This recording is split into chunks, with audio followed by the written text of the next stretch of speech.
Hello, नमस्कार बच्चों। मैं कपिल कुमार। मैं फिर उपस्थित हूँ आपके सामने। कैसे हो बच्चों? और उम्मीद करता हूँ कि सब लोग ठीक ही होंगे। बच्चों, आज मैं सेकंड लेक्चर स्टार्ट करने आ रहा हूँ बच्चों, ठीक है। Second chapter 10th CBSE board का साइंस सब्जेक्ट का सेकंड चैप्टर बच्चों, एसिड बेस एंड सॉल्ट का ये सेकंड लेक्चर है। फर्स्ट लेक्चर बच्चों हो चुका है, उसको आप लोग देखिए अच्छे से, ठीक है बच्चों। और स्टार्ट करने जा रहे हैं बच्चों, ठीक है बच्चों। पहले के लेक्चर में हम बेसिक बहुत सारी चीज़ों को बताया, ठीक है। एसिड बेस का रिएक्शन कैसे होता है, उन सब चीज़ों को डिस्कस किया हमने, ठीक है। अब यहाँ पर देखो बच्चों, एसिड बेस को पहले भी हम डिफाइन कर चुके हैं कि एसिड क्या होता है, सो टेस्ट का होता है, और बेस क्या होता है, बिटर टेस्ट का होता है। लेकिन ये कोई करेक्ट डेफिनेशन नहीं हो एसिड बेस की, ठीक है बच्चों। तो चलो स्टार्ट करते हैं कि और ज़्यादा कैसे करेक्टली अच्छे से इसको डिफाइन किया जाए, ठीक है बच्चों। तो सबसे पहले हम बात कर लेते हैं, बेस की बात कर लेते हैं। सबसे पहले हम बात करते हैं एसिड की बात करते हैं बच्चों, ठीक है। सबसे पहले एसिड की बात करते हैं। N acid is a substance which dissociate in water and produces H+ ions. Acid वो होते हैं बच्चों जो जिनको वाटर में ऐड करने से क्या होता है बच्चों, वो H+ आयंस क्या करते हैं, लिबरेट करते देते हैं बच्चों, ठीक है बच्चों। एसिड की एक क्या होती है, कॉमन प्रॉपर्टी होती है। सारे एसिड जो भी अगर एसिड है, अगर एसिड कहलाने के लायक अगर है वो, तो याद रखना बच्चों, वो उसका एक्वस सॉल्यूशन हमेशा H+ आयन क्या करेगा बच्चों, रिलीज करेगा, ठीक है बच्चों। और बेस की क्राइटेरिया क्या हो जाएगी बच्चों, बेस उन्हें कहेंगे बच्चों जिनको वाटर में डिजोल्व करने से क्या होगा बच्चों, वो OH- आयंस प्रोड्यूस करेंगे, ठीक है बच्चों। तो सबसे पहले हम बात कर लेते हैं कुछ एसिड के एग्जाम्पल हम बच्चों यहाँ पर हम दिए। जैसे HCl बच्चों, HCl कैसे होगा डिसोसिएट, HCl को जब वाटर में ऐड करेंगे तब वो डिसोसिएट करेगा बच्चों, ये भी इंपॉर्टेंट बात याद रखो। अगर प्योर HCl है तो वो बहुत वीक होता है, ठीक है, आयोनाइज नहीं होता है वो जल्दी। लेकिन HCl को जब वाटर में ऐड करते हैं तब वो बहुत अच्छे से क्या होता है, आयोनाइज होता है बच्चों, ठीक है, H+ और Cl- में। मेन एसिड का एसिडिक पार्ट क्या होता है, H+ आयन, जिससे वो जाना जाता है, वो क्या होता है, H+ आयन का कंसंट्रेशन बच्चों, ठीक है। तो HCl कैसे ब्रेक हुआ बच्चा, H+ और Cl- में। H2SO4 कैसे ब्रेक होता है बच्चों, ये कितने H+ को दे सकता है बच्चों, 1 मॉलिक्यूल H2SO4 का 2 H+ आयन दे सकता है बच्चों, और साथ में क्या दे रहा है बच्चों, सल्फेट आयन। लेकिन मेन यहाँ पर क्या है, H+ आयन, ठीक है बच्चों। H+ आयन दे रहा है, इसीलिए हम इसे एसिड कह रहे हैं बच्चों। और भी बहुत सारे एसिड होते हैं बच्चों, ठीक है। H+ ion do not free in solution बच्चों। H+ आयन जो होता है बहुत ही स्मॉल साइज का होता है वो, ठीक है। तो सोल्यूशन में वो फ्रीली नहीं रह सकता है बच्चों, फ्रीली नहीं रहता है वो। तो H+ आयन करता क्या है फिर, H+ आयन मतलब पॉजिटिव चार्ज, प्रोटॉन एक तरह से। H+ आयन बच्चों होता है क्या बच्चों, प्रोटॉन होता है, क्योंकि वो इलेक्ट्रॉन लॉस कर चुका होता है और न्यूट्रॉन होता नहीं हाइड्रोजन के पास में। तो होता क्या है वो बच्चों, प्रोटॉन होता है, सिंगल प्रोटॉन। प्रोटॉन की चार्ज क्या होती है बच्चों, पॉजिटिव। ये भी इसका भी चार्ज क्या है बच्चों, पॉजिटिव H+ आयन का। तो H+ आयन जो होता है बच्चों, वो H2O के साथ में क्या करता है, कंबाइन करके रहता है हमेशा बच्चों, ठीक है बच्चों। और क्या बनाता है बच्चों, hydronium ion H3O+। H2O+ H+ ion क्या बनाता है बच्चों, H3O+, इसे कहते हैं बच्चों हाइड्रोनियम आयन कहते हैं बच्चों, ठीक है बच्चों। नेक्स्ट पढ़ते हैं बच्चों। बच्चों ऐसे बहुत सारे कंपाउंड होते हैं जिनमें हाइड्रोजन होता है, लेकिन इसका मतलब ये नहीं होता है बच्चों कि वो सब कंपाउंड जो होते हैं वो एसिड है, ठीक है बच्चों। ऐसे ग्लूकोज, इथेनॉल, ये सारे कंपाउंड जो होते हैं, हाइड्रोकार्बन सारे, ये सारे कंपाउंड जो होते हैं बच्चों, इनमें हाइड्रोजन कैरी करते हैं, सब कंटेन करते हैं सब सब्सटेंस। लेकिन ये क्राइटेरिया नहीं होता है बच्चों कि अगर हाइड्रोजन अगर होगा तो एसिड ही होगा जरूर, ऐसा नहीं होता है बच्चों। समझ में आ रहा है? उसके लिए मेन क्राइटेरिया क्या होता है बच्चों, हाइड्रोजन तो होना ही चाहिए बच्चों। उसके अलावा क्राइटेरिया क्या है उसका, अगर उसको उस कंपाउंड को वाटर में जब ऐड करें तो उससे H+ आयन वो रिलीज करे, ठीक है बच्चों। तो ये क्राइटेरिया अगर फुलफिल नहीं होता है बच्चों तो एसिड कहलाने के लायक वो नहीं है, समझ लो, ठीक है बच्चों। तो ग्लूकोज, इथेनॉल, ये सब हाइड्रोजन कंटेन करते हैं बच्चों, लेकिन जब वाटर में डिसोसिएट कर, जब डज नॉट डिसोसिएट, ठीक है, जब वाटर में इनको डिजोल्व किया जाता है तो डिसोसिएट नहीं करते हैं। जब डिसोसिएट नहीं करेंगे बच्चों तो H+ आयन रिलीज नहीं करेंगे बच्चों, और जब H+ आयन नहीं रिलीज करेंगे बच्चों तो इलेक्ट्रिसिटी कंडक्ट भी नहीं करेंगे बच्चों। इलेक्ट्रिसिटी कंडक्ट किन के चलते होती है बच्चों, फ्री आयंस के चलते इलेक्ट्रिसिटी कंडक्ट होती है बच्चों, ठीक है, सोल्यूशन में फ्री आयंस के चलते। जब आयंस ही नहीं बनेंगे तो कहाँ से कंडक्ट होगा बच्चों, इलेक्ट्रिसिटी, ठीक है बच्चों। नेक्स्ट क्या है बच्चों, टाइप्स ऑफ एसिड। दो तरह के एसिड होते हैं बच्चों, स्ट्रॉन्ग एसिड और एक वीक एसिड, दो आधार पर बांटा गया बच्चों, दो पार्ट में डिवाइड किया गया बच्चों एसिड को। स्ट्रॉन्ग एसिड किसे कहते हैं बच्चों, जिनका मैक्सिमम पार्ट आयोनाइज हो जाए। जैसे मान लो तुमसे कहें कि 100% है कोई एसिड, ठीक है, स्ट्रॉन्ग एसिड, तो स्ट्रॉन्ग एसिड की क्राइटेरिया क्या होगी बच्चों, उसका 99% पार्ट जो होगा, 99.99%, वो क्या होगा बच्चों, वो ब्रेक कर जाएगा, डिसोसिएट कर जाएगा, ठीक है बच्चों। और क्या डिसोसिएट होने के बाद क्या देगा बच्चों हमको, H प्लस आयंस देगा हमको ज़्यादा से ज़्यादा। भाई वो ब्रेक ज़्यादा से ज़्यादा जब करेगा तो ज़्यादा से ज़्यादा H प्लस आयंस बनाएगा, सिंपल सी बात है बच्चों, ठीक है। और वीक एसिड क्या होता है बच्चों, वीक एसिड पार्सली डिसोसिएट होता है वाटर में, ठीक है। मतलब ये ज़्यादा मतलब ब्रेक नहीं होता है वीक एसिड, लेकिन स्ट्रॉन्ग एसिड क्या होता है, बहुत ज़्यादा ब्रेक कर जाता है। जितना ज़्यादा ब्रेक होगा बच्चों एसिड, उतना ज़्यादा H प्लस आयन बनाएगा, और जितना ज़्यादा H प्लस आयन बनेगा समझ लो बच्चों उतना ही स्ट्रॉन्ग एसिड है, ठीक है बच्चों। इसके बाद देखो क्या लिखा गया बच्चों, स्ट्रॉन्ग एसिड में क्या लिखा गया है, the acid which are completely dissociated in its aqueous solution and produces large concentration of H plus ion. Strong acid हमेशा डिसोसिएट तो होते ही हैं कम्प्लीटली सॉल्यूशन में, और जितना ज़्यादा डिसोसिएट होते हैं लार्जली क्या होते हैं बच्चों, ये डिसोसिएट हो जाते हैं वाटर में, और उतना ही ज़्यादा क्या प्रोड्यूस करेंगे बच्चों, H प्लस आयन, उतना ही ज़्यादा इनका कंसंट्रेशन प्रोड्यूस करेंगे, ठीक है बच्चों, और उतना स्ट्रॉन्ग एसिड कहलाते हैं ये इसलिए। इसके बाद एग्जाम्पल देखो बच्चों कुछ दिए गए, stronger the acid greater the tendency of ionisation. बच्चों जितना स्ट्रॉन्ग एसिड होगा बच्चों उतना ही उसकी टेंडेंसी क्या होगी, आयोनाइज होने की, ब्रेक होने की। एग्जाम्पल बच्चों क्या है, याद रखना बच्चों, स्ट्रॉन्ग एसिड ज़्यादातर कौन होते हैं बच्चों, मिनरल्स एसिड होते हैं बच्चों, पहले भी हम बता चुके हैं बच्चों, ठीक है। ऐसे nitric acid, sulphuric acid, hydrochloric acid, ये सारे क्या है बच्चों, मिनरल्स एसिड ज़्यादातर, और ये ज़्यादातर क्या होते हैं, स्ट्रॉन्ग होते हैं बच्चों, ठीक है बच्चों। नेक्स्ट क्या है बच्चों, वीक एसिड। वीक एसिड क्या होता है बच्चों, जो पार्सली डिसोसिएट करे, पहले हम कह चुके हैं, जो ज़्यादा ब्रेक ना हो, ना ज़्यादा टूटे, मतलब ब्रेक ना हो, तो जब ज़्यादा ब्रेक ही नहीं होगा बच्चों तो H प्लस आयन कहाँ से देगा था, कोई भी एसिड जब ब्रेक होगा तभी तो उससे H प्लस आयन निकलेंगे और एक नेगेटिव पार्ट निकलेगा, जैसे Cl, तो Cl में H प्लस निकला एक, और क्या निकला बच्चों, Cl माइनस निकला। आ रहे समझे बच्चों, कोई भी एसिड हो तो H प्लस रिलीज होता है, साथ में एक नेगेटिव पार्ट रिलीज होता है, ठीक है बच्चों। तो इसका मतलब ये हुआ कि जब वीक एसिड में क्या होता है बच्चों, वीक एसिड में वीक एसिड जो होता है बच्चों वो बहुत कम क्या होता है, डिसोसिएट होता है बच्चों, ठीक है बच्चों। तो जब कम डिसोसिएट होगा, कम ब्रेक होगा जब, तो H प्लस आयन भी क्या कम निकालेगा, मतलब यानी, ठीक है। इसीलिए क्या है बच्चों, वीक एसिड है, ठीक है बच्चों। इसीलिए कंडक्टिविटी भी क्या होती है, इसकी लो होती है। वीक एसिड की कंडक्टिविटी क्या होगी, इलेक्ट्रिकल कंडक्टिविटी वीक होगी। Electrical conductivity number of ions को भी डिपेंड करते हैं बच्चों। तो ज़्यादा से ज़्यादा आयंस कौन बनाएगा बच्चों, ज़्यादा से ज़्यादा जो डिसोसिएट करेंगे। डिसोसिएट किनके आयन ज़्यादा करते हैं बच्चों, स्ट्रॉन्ग एसिड के, तो उनके आयंस भी ज़्यादा बनेंगे बच्चों। इसीलिए वो क्या होता है बच्चों, स्ट्रॉन्ग एसिड होता है क्या है, गुड कंडक्टर होता है, ठीक है।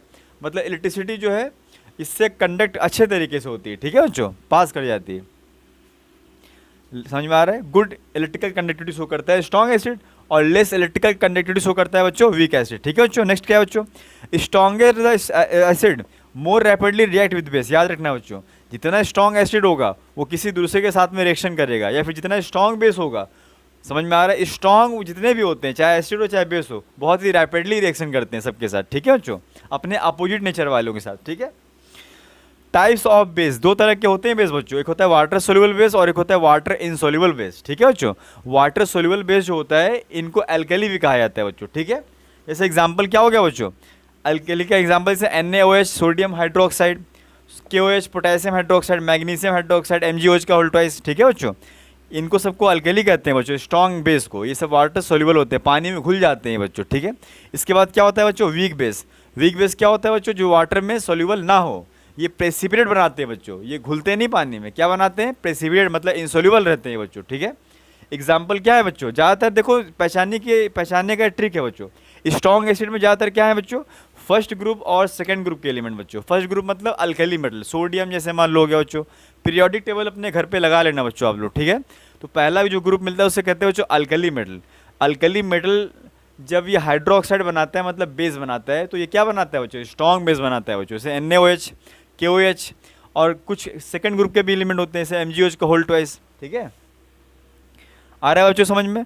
वीक बेस क्या होता है, जो वाटर में सोल्यूबल ना, उसके कहते हैं बच्चों वीक एसिड के, वीक बेस कहते हैं, ठीक है बच्चों। और वीक बेस के एग्जांपल क्या होंगे बच्चों, अल्कली और अल्कलाइन अर्थ मेटल, मतलब ग्रुप 1 और ग्रुप 2 के एलिमेंट को छोड़ करके ज़्यादातर बाकी सारे मतलब ट्रांजिशन एलिमेंट।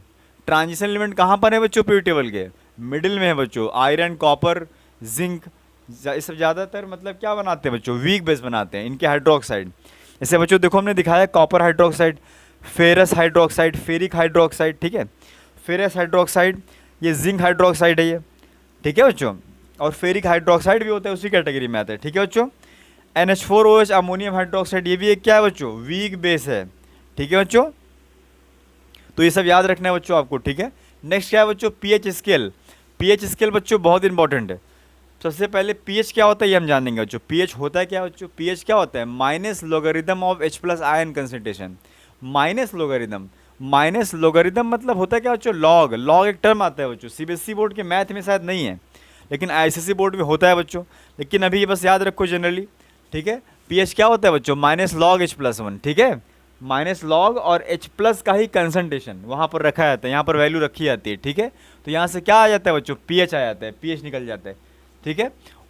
तो माइनस अगर यहाँ पर है बच्चों, तो माइनस अगर ये माइनस आगे इसमें जा सकता है, इसके पावर में ऐड हो जाता है, ठीक है बच्चों। तो ये पावर में जाएगा बच्चों, माइनस को उठा करके इसके पावर में ले आएंगे, तो H+1 का पावर क्या हो जाएगा बच्चों, -1। तो मतलब इन्वर्स करके अगर लिखोगे तो क्या हो जाएगा बच्चों, 1/H+, और यहाँ पर प्लस हो गया बच्चों, ठीक है बच्चों। इसके बाद बच्चों यहाँ पर ये दिखाया गया है कि H2O 25 डिग्री सेल्सियस पर ये दिखाया गया है कि चलो H2O क्या हो रहा है, ब्रेक हो रहा है H+ और OH- में, ठीक है बच्चों। उसके बाद बच्चों यहाँ पर K यहाँ पर कांस्टेंट है, यहाँ पर K क्या है, यहाँ पर K यहाँ पर बच्चों प्रोडक्ट और रिएक्टेंट का रेशियो है बच्चों। प्रोडक्ट का कंसंट्रेशन डिवाइड क्या होता है, रिएक्टेंट का कंसंट्रेशन। K यहाँ पर ये है, ठीक है बच्चों, क्वेश्चन है बच्चों, एक अनुपात है प्रोडक्ट बाई रिएक्टेंट का, उनके कंसंट्रेशन का।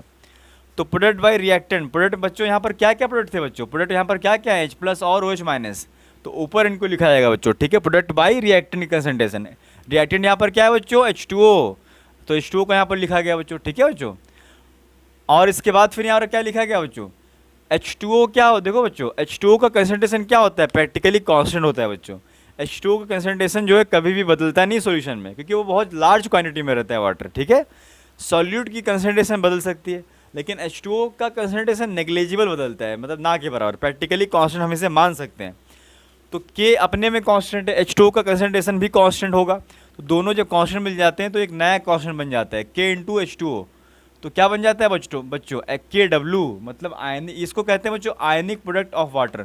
और इसकी वैल्यू क्या होगी बच्चों, KW जो है K × H2O के प्लेस में लिखा गया है KW, और इसकी वैल्यू क्या है बच्चों, H+ और × OH-, मतलब H+ OH- है क्या बच्चों, ये तो H2O को जब ब्रेक करते हैं तो वहाँ से मिलता है बच्चों H+ और OH-।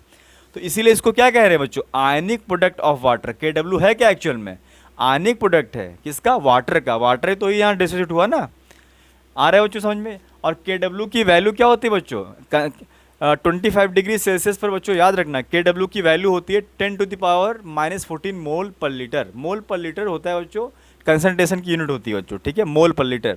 तो बच्चों यहाँ देखो KW क्या होता है, 10⁻14 मोल पर लीटर। और बच्चों याद रखो, ये वाटर जब डिसोसिएट होता है तो जितना H+ आयन रिलीज करता है उतना ही OH- आयन रिलीज करता है। तो H+ आयन और OH- आयन का कंसंट्रेशन क्या रहता है बच्चों, बराबर रहता है। वाटर मतलब क्या बच्चों, distil water, pure water. Pure water में याद रखना बच्चों, H+ के आयन जितने सारे रहेंगे उतने ही OH- के आयन रहेंगे। 50 अगर H+ के आयन है तो 50 OH- के आयन रहेंगे, ठीक है बच्चों। तो कंसंट्रेशन हमेशा बराबर क्या मिलेगा, बराबर मिलेगा तुमको, ठीक है। अब यहाँ पर बच्चों देखो हमने ये दिखाया है कि इस इक्वेशन को हमने लिया है, ठीक है बच्चों। तो इस इक्वेशन को हमने ये लिया है कि H+ यहाँ पर भी है, और OH- के प्लेस में हमने क्या पुट कर दिया बच्चों, यहाँ पर H+, ठीक है, इक्वल टू KW की जगह में हमने क्या पुट कर दिया बच्चों, 10⁻14 मोल पर लीटर। क्योंकि हमने बच्चों H+ का मतलब क्या होता है बच्चों, H+ का स्क्वायर, और उसके बाद हमने क्या किया बच्चों, अंडर रूट दे दिया दोनों तरफ। तो अंडर रूट देने से क्या होगा बच्चों, स्क्वायर जो होगा वो रूट कैंसिल आउट कर देगा, क्या बचेगा बच्चों, सिर्फ H+। और 10⁻14 को जो अंडर रूट डालोगे ना बच्चों, अंडर रूट करोगे तो यहाँ पर वैल्यू क्या आएगी बच्चों, 10⁻7 आएगी बच्चों, ठीक है बच्चों, मोल पर लीटर। तो मतलब H+ आयन का कंसंट्रेशन कितना है बच्चों, H+ आयन का कंसंट्रेशन कितना है बच्चों, 10⁻7 मोल पर लीटर। यही कंसंट्रेशन किसका होना चाहिए बच्चों, OH- का भी होना चाहिए, और होता भी है बच्चों, ठीक है। OH- भी क्या होगा बच्चों, 10⁻7 मोल पर लीटर, क्योंकि बराबर होते हैं ना ये कंसंट्रेशन में H+ और OH-, ठीक है, इसीलिए ऐसा हो रहा है। अच्छा बच्चों, और हमने यहाँ पर एक पॉइंट यहाँ पर लिखवाया है, जैसे pH क्या होता है, -log H+, बस -log, P का मतलब बच्चों क्या होता है, -log। उसी तरह से pH क्या होगा बच्चों, -log, और यहाँ पर क्या है बच्चों, OH है ना यहाँ पे, तो OH का क्या होगा बच्चों, कंसंट्रेशन लेना पड़ता है, log के बाद जो रहता है उसका कंसंट्रेशन लिया जाता है, ठीक है बच्चों। और pKW क्या हो जाएगा बच्चों, -log KW का कंसंट्रेशन यहाँ पर लिया जाएगा, ठीक है बच्चों, ये होता है फॉर्मूला। इसके बाद बच्चों हमने इस इक्वेशन को लिया है फिर से, ठीक है, ये इक्वेशन हमारा मेन इक्वेशन, इसको फिर से लिया गया है बच्चों, ठीक है। आ रहा है बच्चों समझ में? इस इक्वेशन को लिया गया और इस इक्वेशन में बच्चों हमने माइनस लॉग से मल्टीप्लाई कर दिया बच्चों, ठीक है बच्चों। बच्चों याद रखो एक लॉग की प्रॉपर्टी होती है, ठीक है, और किसी क्लास में अगले क्लास में हम बता देंगे कि लॉग के कुछ फॉर्मूला हम लिखवा देंगे, लेकिन आप लोग भी देख लेना, ठीक है। लॉग की प्रॉपर्टी होती है बच्चों एक लॉग ए इंटू बी, हमेशा याद रखना लॉग ए इंटू बी क्या होता है बच्चों, लॉग ए प्लस लॉग बी होता है बच्चों, ठीक है। और लॉग ए डिवाइड बी क्या होता है बच्चों, लॉग ए माइनस लॉग बी, ठीक है बच्चों। और लॉग ए के पावर में अगर एन है तो बच्चों एन जो होता है वो सामने आ जाता है लॉग के, मतलब एन लॉग ए लिखा जाएगा फिर, ठीक है बच्चों। अब यहाँ ध्यान से देखो बच्चों, तो माइनस लॉग से मल्टीप्लाई किया गया बच्चों, ठीक है इनको, तो माइनस लॉग क्या हो जाएगा बच्चों, ये एच प्लस, फिर बीच में क्या आएगा, प्लस आएगा बीच में, लेकिन माइनस लॉग से मल्टीप्लाई कर रहे हैं तो प्लस माइनस माइनस हो जाएगा ना बच्चों। तो minus log O H minus equal to minus log K W. बच्चों यहाँ पर अगर कन्फ्यूजन तुमको हो रहा है तो बच्चों ऐसे समझो, ये प्लस है ना, ये माइनस ब्रैकेट में अंदर हम ले रहे हैं, ठीक है बच्चों। अब तो समझ में आ गया होगा बच्चों, माइनस लॉग है ना, ठीक है बच्चों। तो अब ये वापस से समझ में आ रहा है बच्चों, तो माइनस लॉग एच प्लस क्या होता है बच्चों, पी एच प्लस प्लस यहाँ पर भी है बच्चों, minus log O H minus क्या होता है बच्चों, पहले ही पढ़ चुके हैं, minus log O H minus क्या होगा बच्चों, पी ओ एच होता है बच्चों। तो उसके प्लेस में हमने क्या लिख दिया बच्चों, minus log O H minus की जगह में पी ओ एच लिख दिया हमने। और माइनस लॉग के डब्ल्यू के प्लेस में क्या लिख देंगे बच्चों, पी के डब्ल्यू, तो पी के डब्ल्यू हमने लिख दिया बच्चों, ठीक है बच्चों। के डब्ल्यू की बच्चों देखो पी के डब्ल्यू की वैल्यू को हम निकाल रहे हैं, ठीक है बच्चों। पी के डब्ल्यू होता है क्या बच्चों, माइनस लॉग के डब्ल्यू होता है, मतलब क्या हुआ बच्चों, इक्वल टू माइनस लॉग, और के डब्ल्यू की वैल्यू क्या होती है बच्चों, अभी हमने देखा था ना, के डब्ल्यू की वैल्यू क्या होती है 25 डिग्री सेल्सियस पर 10 की पावर -24 होता है बच्चों।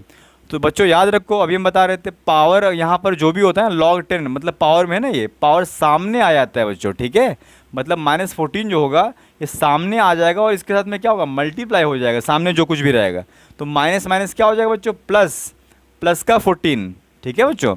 तो इस तरह से क्या आया बच्चों, पी के डब्ल्यू की वैल्यू क्या है बच्चों, +14, मतलब P H plus P O H क्या हो जाएगा बच्चों, पी के डब्ल्यू के प्लेस में क्या पुट कर देंगे, 14, ठीक है बच्चों। अब बच्चों पीएच स्केल के बारे में पढ़ते हैं बच्चों। पीएच स्केल क्या होता है बच्चों, पीएच स्केल एसिडिक स्ट्रेंथ या बेसिक स्ट्रेंथ को बताता है बच्चों। पीएच स्केल में बच्चों 14 रीडिंग होते हैं, 0 से लेकर के 14 तक, और मिडिल में बच्चों 7 होता है। 7 क्या होता है, इसको कहते हैं न्यूट्रल, न्यूट्रल मतलब डिस्टिल वाटर के लिए होता है, प्योर वाटर के लिए होता है। इस कंडीशन में बच्चों याद रखना, जितने H प्लस आयन रहेगा उतना ही क्या रहता है बच्चों, OH माइनस आयन रहेगा, ठीक है बच्चों। और ये पीएच की वैल्यू जो 7 है, अगर इससे आप लेफ्ट की तरफ आते हो तो याद रखना बच्चों, लेफ्ट की तरफ आने से H प्लस आयन का कंसंट्रेशन क्या होता है बच्चों, बढ़ता है, और OH माइनस आयन का कंसंट्रेशन क्या होता है बच्चों, घटता है। तो H प्लस आयन का कंसंट्रेशन बढ़ना मतलब क्या हो रहा है, क्या होगा बच्चों, H प्लस आयन का कंसंट्रेशन बढ़ना मतलब बच्चों एसिडिक स्ट्रेंथ का इंक्रीज होना बच्चों, ठीक है बच्चों। तो इसका मतलब 7 से अगर लेफ्ट की तरफ आएंगे तो H प्लस आयन का कंसंट्रेशन बढ़ता है, तो एसिडिक स्ट्रेंथ भी क्या होगा बच्चों, बढ़ेगा। अगर 7 से राइट में आते हैं बच्चों तो OH माइनस का कंसंट्रेशन बढ़ता है बच्चों, तो इसीलिए बेसिक स्ट्रेंथ क्या होता है, बढ़ता है। समझ में आ रहा है बच्चों। तो इसका मतलब अगर मान लो जिसका pH 12 है तो समझ लेना बच्चों, जिसका pH 12 है तो समझ लेना वो क्या है बच्चों, बेस है। और जिसका pH मान लो 2 है या 1 है तो समझना वो क्या है बच्चों, एसिड है। और जिसका pH 7 है तो क्या समझना बच्चों, प्योर वाटर है वो, ठीक है, डिस्टिल्ड वाटर मतलब, ठीक है बच्चों। तो पीएच और सम सब्सटेंस बच्चों, कुछ यहाँ पर कुछ सब्सटेंस का पीएच दिया गया है जो बहुत कॉमन है, जो पूछे जाता है एग्जाम में। जैसे गैस्ट्रिक जूस, गैस्ट्रिक जूस का पीएच क्या होता है बच्चों, 1.2, जो हमारे स्टोमक में होता है, ठीक है बच्चों, क्या होता है बच्चों, 1.2, ठीक है बच्चों। लेमन जूस का पीएच क्या होता है बच्चों, 2.2 होता है, ठीक है। प्योर वाटर का पीएच क्या होता है, अभी हम बता रहे थे बच्चों, क्या होता है, 7। ब्लड का पीएच क्या होता है बच्चों, 7.4, मतलब ब्लड क्या होता है, हल्का सा बेसिक नेचर का होता है बच्चों, हमारा जो ब्लड होता है, ठीक है बच्चों। इसके बाद क्या है बच्चों, मिल्क ऑफ मैग्नीशिया, इसका पीएच होता है बच्चों 10। मिल्क ऑफ मैग्नीशिया बच्चों ये बेसिक नेचर का होता है, इसीलिए पीएच क्या है इसका 7 से ज़्यादा है। अभी हम आगे पढ़ेंगे बच्चों। मिल्क ऑफ मैग्नीशिया जो होता है ये हमारे अंदर के एसिडिटी को कम करने के लिए होता है बच्चों, ठीक है। जैसे मान लो हमारे अंदर कभी कभी क्या होता है, एसिडिटी बढ़ जाती है तो हम क्या करते हैं, मेडिसिन लेते हैं। वो मेडिसिन बच्चों किस नेचर का होता है, बेसिक नेचर का होता है। अब आगे पढ़ेंगे हम। एसिड को भाई कम कौन कर सकता है, हमारे स्टोमक के, हमारे स्टोमक के एसिड को कम कौन कर सकता है बच्चों, एसिड को काटने के लिए कौन होता है बच्चों, बेस होता है। तो हमको बेस ऐड करना पड़ेगा अपने अंदर एज ए मेडिसिन के फॉर्म में, ठीक है। आगे पढ़ेंगे बच्चों हम। तो MgOH का होल टाइज है ना ये, मतलब ये बच्चों मिल्क ऑफ मैग्नीशिया ये बेसिक नेचर का होता है, हम आगे डिस्कस करेंगे। सोडियम हाइड्रोक्साइड के पीएच क्या होता है बच्चों, 14 होता है, याद रखना बच्चों, ठीक है। नेक्स्ट क्या है बच्चों, यूनिवर्सल इंडिकेटर। यूनिवर्सल इंडिकेटर बच्चों क्या होता है, सबसे पहले देखो बच्चों, याद करो हम लोग पढ़े थे acid base indicator. Acid base indicator जो होता है बच्चों वो सिर्फ एसिड और बेस के कलर को दे रहा था, कलर के हिसाब से एसिड बेस बता रहा था, ठीक है बच्चों। लेकिन यूनिवर्सल इंडिकेटर एक ऐसा इंडिकेटर है जो एसिड एसिड में बता देगा तुमको कि कौन सा स्ट्रॉन्ग एसिड है और कौन सा वीक एसिड है। समझ में आ रहा है बच्चों? तो ये काफ़ी यूजफुल है, ठीक है, इंडिकेटर, यूनिवर्सल इंडिकेटर। बच्चों यूनिवर्सल इंडिकेटर जो हमने यहाँ पर क्या लिखा है बच्चों, common indicator do not compare the relative acidic और basic strength but universal indicator can, है ना बच्चों, जो हम बताएं अभी। कलर्स ऑफ यूनिवर्सल इंडिकेटर का हर एक पीएच का कलर अलग अलग होता है बच्चों, ठीक है। हमने यहाँ पर देखो बच्चों मेंशन किया है, ठीक है बच्चों। तो बच्चों सबसे पहले क्या है, पीएच जीरो का कलर क्या होता है यूनिवर्सल इंडिकेटर में, डार्क रेड होता है। pH 1 का कलर क्या होता है बच्चों, रेड। pH 2 होगा तो क्या कलर होगा, रेड, उसका भी होगा। pH 3 का कलर क्या होता है बच्चों, ऑरेंज रेड। pH अगर 4 होगा तो कलर क्या होगा बच्चों, ऑरेंज। pH अगर 5 होगा तो कलर क्या होगा बच्चों, ऑरेंज येलो। pH अगर 6 होगा तो कलर क्या होगा बच्चों, ग्रेनिश येलो। अगर pH 7 होगा तो कलर क्या होगा बच्चों, ग्रीन। pH 8 तो कलर ग्रेनिश ब्लू। pH 9 तो कलर ब्लू। pH 10 तो क्या होगा, नेवी ब्लू। pH 11 तो पर्पल। pH 12 तो डार्क पर्पल। pH 13 तो वायलेट। pH 14 तो वायलेट, फिर भी वायलेट, ठीक है। आ रहा है समझ में? सॉल्ट क्या होता है बच्चों, ठीक है। सॉल्ट क्या होता है बच्चों, तो बच्चों सॉल्ट में दो पार्ट होते हैं, ठीक है। फर्स्ट पार्ट जो होता है बच्चों सॉल्ट का वो बेस से आता है, और सेकंड पार्ट जो होता है बच्चों वो एसिड से आता है। फर्स्ट पार्ट का मतलब बच्चों यहाँ पर ये है कि कैटायनिक पार्ट बच्चों कहाँ से आता है, सॉल्ट का बेसिक पार्ट से आता है, बेस से आता है। और सेकंड पार्ट जो एनायनिक पार्ट है वो कहाँ से आता है बच्चों, एसिड से आता है बच्चों। जैसे एग्जाम्पल हम यहाँ पर लिखें NaCl बच्चों, यहाँ एग्जाम्पल अगर हम लिखें यहाँ पर तो Na+ जो आता है बच्चों कहाँ से आया होगा बच्चों, NaOH से आया होगा, ठीक है बच्चों। और Cl- बच्चों कहाँ से आया है, Cl- HCl से आया है, ठीक है बच्चों। मान लो नेगेटिव पार्ट एसिड से आएगा, जरूरी नहीं कि HCl से ही आएगा, हाँ HCl तो एसिड है, HCl से ही आएगा, ठीक है बच्चों। अब बच्चों प्रॉपर्टी क्या होती है सॉल्ट की, पहले भी हम पढ़ चुके हैं एक बार, ठीक है, लेकिन फिर से डिस्कस करते हैं। सॉल्ट कौन बनाता है बच्चों, आयनिक बॉन्ड जिसमें रहता है, ठीक है। आ रहा है बच्चों, पढ़ेंगे हम आगे, आप पढ़े नहीं है भी पढ़ेंगे, ठीक है बच्चों। ये हम पढ़ेंगे मेटल्स नॉन मेटल पढ़ेंगे, लेकिन अभी भी याद रखो बच्चों, सॉल्ट जो होता है बच्चों, हमारे घरों में सॉल्ट हम लोग जो यूज करते हैं खाने के लिए, सॉल्ट NaCl बच्चों, उसको ही देख लो, वो क्या होता है, सॉलिड फॉर्म में रहता है, ठीक है, क्रिस्टल रहता है, ठीक है, क्रिस्टलाइन स्ट्रक्चर होता है उसका, हार्ड रहता है थोड़ा, है ना बच्चों। सॉफ्ट पाउडर कैसे तो नहीं होता है सॉल्ट, ठीक है। तो सॉल्ट क्या होता है, सॉल्ट हैविंग, यहाँ पर देखो बच्चों, हाँ ये बताया जा रहा है कि सॉल्ट की प्रॉपर्टी क्या होती है, salt are ionic compound and most salt are solid. Salt जो होता है आयनिक कंपाउंड होता है, मतलब सॉल्ट के बीच में बॉन्ड कौन सा रहता है बच्चों, आयनिक बॉन्ड। बॉन्ड के बारे में पढ़ाएंगे बच्चों हम तुमको, मेटल्स नॉन मेटल्स चैप्टर में हम पढ़ाएंगे बॉन्ड्स के बारे में, टाइप्स ऑफ बॉन्ड्स के बारे में पढ़ाएंगे, ठीक है बच्चों। लेकिन अभी याद रखो सॉल्ट कैसा बॉन्ड होता है, सॉल्ट में आयनिक बॉन्ड, मतलब इलेक्ट्रोवैलेंट बॉन्ड। सॉल्ट की बच्चों याद रखना मेल्टिंग पॉइंट बॉइलिंग पॉइंट क्या होती है बच्चों, हाई होती है। सॉल्ट जो होता है गुड कंडक्टर होता है बच्चों। सॉल्ट को अगर मेल्ट कर दिया जाए या सॉल्ट में वाटर ऐड कर दिया जाए, मतलब सॉल्ट को एक्वस कर दिया जाए, तो सॉल्ट क्या होता है, सॉल्ट इलेक्ट्रिसिटी को कंडक्ट करता है बच्चों, ठीक है बच्चों। इसके बाद हमने ये लिखवाया बच्चों फैमिली ऑफ सॉल्ट क्या होते हैं बच्चों। फैमिली ऑफ सॉल्ट कुछ अलग नहीं है, अगर सेम कैटायन जिसके होते हैं या फिर सेम एनायन अगर जिसके होते हैं, तो उनको अगर एक जगह लिखा जाए, मतलब एक ग्रुप बनाया जाए, तो उसको कह देते हैं कि फैमिली ऑफ दिस, ठीक है। जैसे मान लो देखो फैमिली ऑफ, यहाँ पर बताया जा रहा है फैमिली ऑफ सोडियम सॉल्ट, मतलब यहाँ पर सारे सॉल्ट में कॉमन क्या रहेगा बच्चों, सोडियम का कैटायन रहेगा, ठीक है, मतलब सोडियम कैटायन रहेगा। जैसे बच्चों क्या है Na2SO4, NaCl, NaNO3, ठीक है। तो सब में क्या है बच्चों कॉमन, सोडियम क्या है, कॉमन है सब में, ठीक है। सोडियम का कैटायन क्या है, कॉमन है, इसीलिए क्या है बच्चों, सोडियम सॉल्ट फैमिली है, ठीक है बच्चों। इसके बाद क्या है, सल्फेट सॉल्ट की फैमिली क्या होगी, सब में सल्फेट क्या रहेगा बच्चों, कॉमन रहेगा। जैसे बच्चों potassium sulphate, sodium sulphate, calcium sulphate, copper sulphate, iron sulphate, ठीक है बच्चों। तो इनमें कॉमन क्या है, इन सब सॉल्ट में बच्चों सल्फेट आयन कॉमन है। तो इसीलिए किस फैमिली के हैं सारे बच्चों, सल्फेट फैमिली के हैं, जो कॉमन होता है उसी के फैमिली के होते हैं, ठीक है बच्चों। नेक्स्ट क्या है बच्चों, strong acid, weak acid, strong base और वीक बेस। हमने कुछ यहाँ पर कंपाउंड लिखा है बच्चों, ठीक है, इसको लेकिन याद रखना है तुमको, ठीक है बच्चों। और भी होते हैं लेकिन अभी के लिए 10 क्लास के लिए अभी इनको सिर्फ तुमको याद रखना है। स्ट्रॉन्ग एसिड क्या होते हैं बच्चों, जैसे HClO4 है, ये क्या है बच्चों, HClO4, इससे कहते हैं बच्चों पर क्लोरिक एसिड, ठीक है, perchloric acid. HCl hydrochloric acid, H2SO4 sulphuric acid, HNO3 nitric acid, HBr hydrobromic acid, hydrogen bromide, HI hydrogen iodide, ये सब क्या होते हैं बच्चों, स्ट्रॉन्ग एसिड होते हैं बच्चों। वीक एसिड क्या होता है बच्चों, HCOOH formic acid, HNO2 nitrous acid, H2SO3 sulphurous acid, H2CO3 carbonic acid, CH3COOH acetic acid, HCN hydrogen cyanide बच्चों, ये सब क्या है बच्चों, वीक एसिड, याद रखना बच्चों ये सब, ठीक है। इसके बाद क्या है फिर, स्ट्रॉन्ग बेस। स्ट्रॉन्ग बेस बच्चों पहले ही पढ़ चुके हैं, strong base, weak base. Strong base मतलब वाटर सोल्यूबल बेस, मतलब एल्कली जो होते हैं, जैसे LiOH बच्चों, lithium hydroxide, sodium hydroxide, potassium hydroxide, magnesium hydroxide, ये सारे क्या होते हैं बच्चों, स्ट्रॉन्ग बेस होते हैं। और वीक बेस क्या है बच्चों, इनको छोड़ करके जो ट्रांजिशन एलिमेंट जो होते हैं बच्चों, ज़्यादातर मतलब जो आयरन, कॉपर, एल्यूमिनियम, ठीक है, ये सब जो होते हैं इनके बेस क्या होते हैं, वीक बेस होते हैं। ठीक है बच्चों, समझ में आ रहा है बच्चों। जिंक जैसे मान लो गया, अमोनियम हाइड्रोक्साइड हो गया बच्चों। ठीक है बच्चों, तो बच्चों आज के लेक्चर में बस यहीं तक, ठीक है, और इनको अच्छे से समझो बच्चों, देखो, ठीक है। अगर कोई प्रॉब्लम होता है तो अपने कमेंट को जरूर हमको भेजो, ठीक है। अगर मान लो आपको कुछ और समझना है और कुछ जानना है, मान लो कुछ अगर प्रॉब्लम हो रहा है फिर भी आप हमको फीडबैक दो अपना, ठीक है बच्चों। और क्लास कैसा रहा आपका, ठीक है, इसका भी फीडबैक दिया करो बच्चों आप लोग, ठीक है बच्चों। तो बच्चों याद रखो, मैं कपिल कुमार, मैं फिर से आपसे मिलूंगा। ये चैप्टर कंटिन्यू चलेगा भी, 2 लेक्चर अभी इसके और होंगे बच्चों, ठीक है, एसिड बेस सॉल्ट के। और मैं फिर से आपके सामने आऊँगा बच्चों, ठीक है, एक नए कंसेप्ट को लेकर के, ठीक है। और बच्चों सारे लेक्चर को तुम लोग मेंटेन करो और बराबर इसको देखो बच्चों, ठीक है। और सारे लेक्चर को, सारे वीडियोस को फॉरवर्ड करते रहो बच्चों, सब्सक्राइब करो, सब्सक्राइब करवाओ बच्चों अपने फ्रेंड्स को, ठीक है बच्चों। ठीक है बच्चों, मैं फिर से मिलता हूँ नेक्स्ट क्लास में नए टॉपिक के साथ में, नए कंसेप्ट के साथ में, नए एनर्जी के साथ में, ठीक है। तब तक के लिए अच्छे से पढ़ाई करो बच्चों। थैंक यू बच्चों, धन्यवाद।